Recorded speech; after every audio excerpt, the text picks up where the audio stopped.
사전 투표율 다시 한번 좀 알아봐야 될 것 같아요. 네, 아니, 사전 시각 투표율이 아니라 투표율. 이 시각 현재 투표율, 네. 사전 투표율 다 합쳐진 투표율. 지금 보면은 43.1%입니다. 4년 전에 조금 전에 여행커가 말했지만 50%였습니다. 지금 6.9%포인트 정도 차이가 나는 거예요. 네. 지금 빨리 가셔서 한 표 꼭 행사하셔야 된다는 점 명심하셔야 됩니다.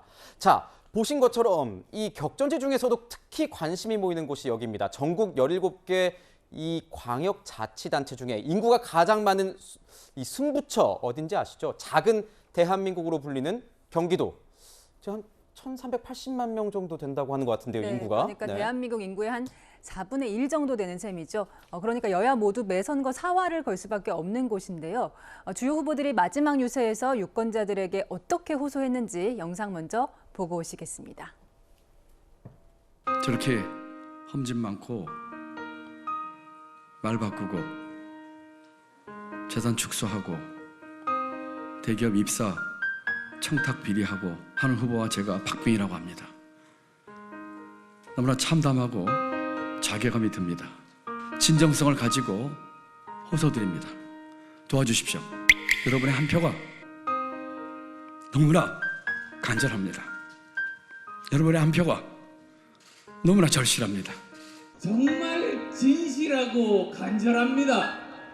마지막 순간까지 간절한 사람이 선거에서 이길 수 있다고. 제가 본 분 중에 가장 진실하고 가장 간절한 후보 김은혜 후보입니다.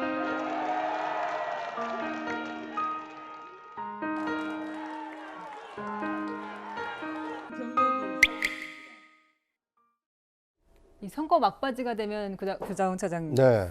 이렇게 눈물이 나고 이렇게 감정이 복받치나 봐요. 후보들이. 그러니까 지켜보는 사람도 이렇게 울컥하는 경우가 있는데 네. 네. 당사자들은 얼마나 좀 절박하겠습니까? 더더군다나 이제 치열한 선거운동을 끝내고 이제 마지막 유권자들의 어떤 이제 심판을 기다리고 있는 심정.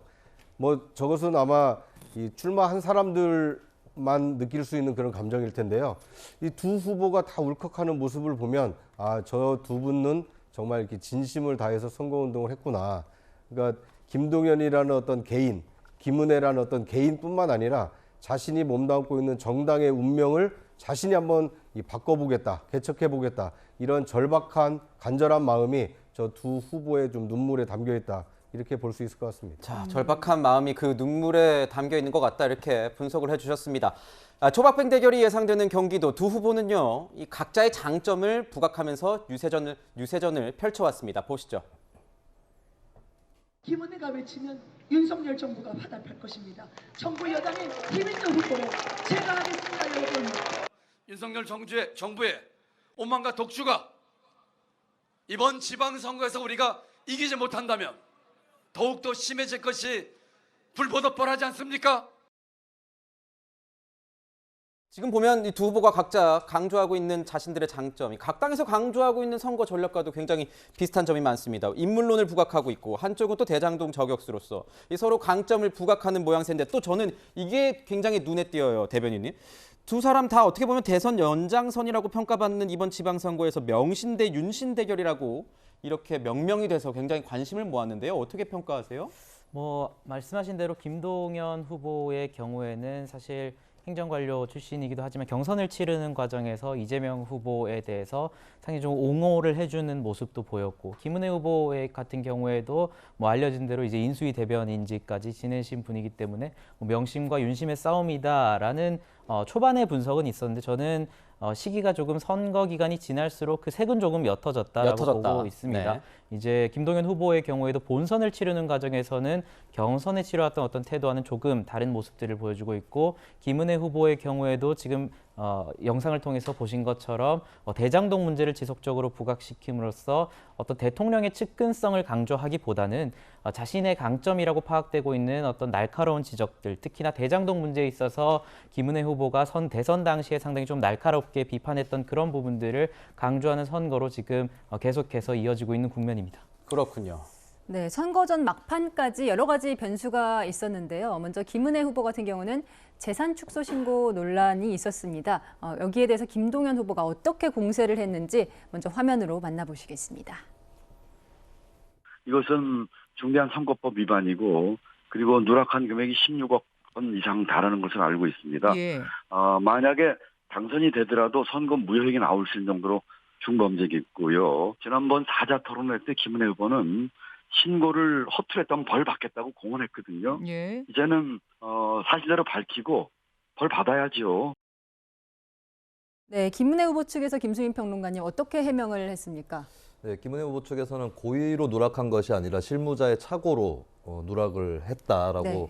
예, 그렇게 얘기를 했습니다. 이것은 뭐 앞으로 더 따져봐야 될 일이 될 수 있겠지만 중요한 부분은 재산 신고상의 어떤 착오가 됐든 차이가 됐든 간에 네. 그것의 고의성 이것이 이제 판단할 때 중요 기준이 되는 거거든요. 몇몇 국회의원들도 재산 신고 누락 때문에 이제 재판에 기소가 된다거나 또 벌금형을 선고받은 그런 전례들이 있는데 거기서도 누락된 금액 전체를 놓고 문제를 삼기보다는 네. 어디서부터 어디까지가 고의성이 있었느냐 혹은 고의성까지는 없었다 할지라도 좀 더 면밀하게 볼 수 있었는데 놓쳤느냐 이런 것들을 판단을 합니다. 그래서 벌금 80만 원으로 의원직 상실이 안 된 의원들도 있고 또 1심에서 현재 이제 한 의원 같은 경우는 300만 원에 의원직 상실령을 또 선고를 받은 사례도 있거든요. 네. 그렇다면 이 부분은 이제 김은혜 후보 측 입장에서는 그렇게 큰 비중이 아니다라거나 또 그것이 뭐 고의로 빠뜨린 것이 아니다 이런 쪽으로 좀 논리를 좀 더 중점을 둬서 그렇게 스스로 변호를 하게 될 그런 전망입니다. 네, 뭐 선거 이후에도 이거는 이제 뭐 재판을 통해서 아마 밝혀질 사안인 것 같습니다. 방금 말씀해주신 것처럼 어떤 이 금액의 이 차이 금액의 어떤 과다성이라던가 어떤 고의성이 있는지 없는지 여부를 이 재판부에서 아마 판단을 할 것 같은데, 자. 재산 축소 신고 논란에 휩싸인 김은혜 후보도 가만히 있지 않았죠. 김동연 후보의 이 일감 몰아주기 의혹을 제기했습니다. 들어보겠습니다.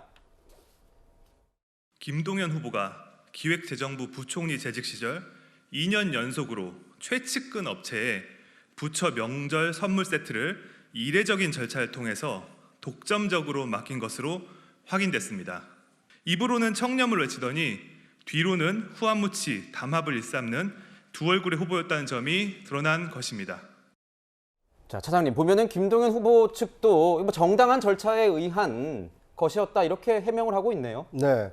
그런데 이제 이 국민의힘에서 의혹을 제기하고 있는 것은 김동연 그 부총리가 취임하기 전만 하더라도 이제 우체국 쇼핑이나 아니면 이제 사단법인을 통해서 이 명절 선물을 이 배달을 했었는데 김동연 부총리가 취임한 이후에는 이 특정인이 운영하고 있는 업체를 통해서 이제 명절 선물을 이 배달을 했기 때문에 네. 이제 그 특정인이 운영하는 업체를 이 일감 몰아주기 한 거 아니냐 이렇게 의혹을 제기하고 있는 것이고요.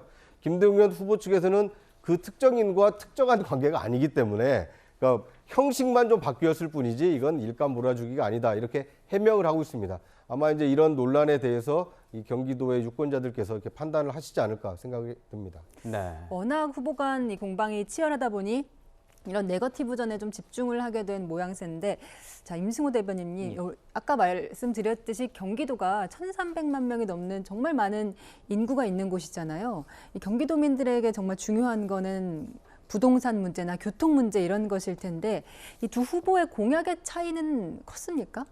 뭐 공약의 차이도 분석하기로는 너무 유사해서 네. 사실 뭐 공약상의 차별이 크게 있냐, 예를 들어서 뭐 신도시 문제라든지 GTX 문제라든지 공약상의 차별성이 크게 없다라는 비판도 있긴 하지만 뭐 세부적인 부분에서는 지금 차이가 나고 있는 상황이지만 유권자들 입장에서는 다소 좀 아쉬운 부분이 있을 것 같습니다. 물론 네.